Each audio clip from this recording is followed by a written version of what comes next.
how to like a course on Udemy, easy and quick. Hello guys, in today's video I'm gonna show you how to like a course. First open your browser and then open Udemy, and once you're here just select any course here, or you can type it,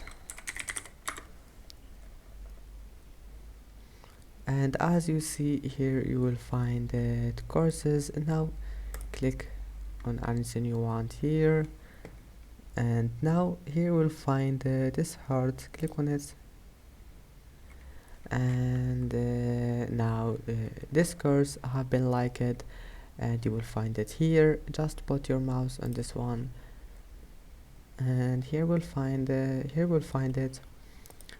And I hope that can help you, and that's it for today's video. If you like this video, please don't forget to like and don't forget to subscribe, and thank you for watching this video until the end, and see you in the next video.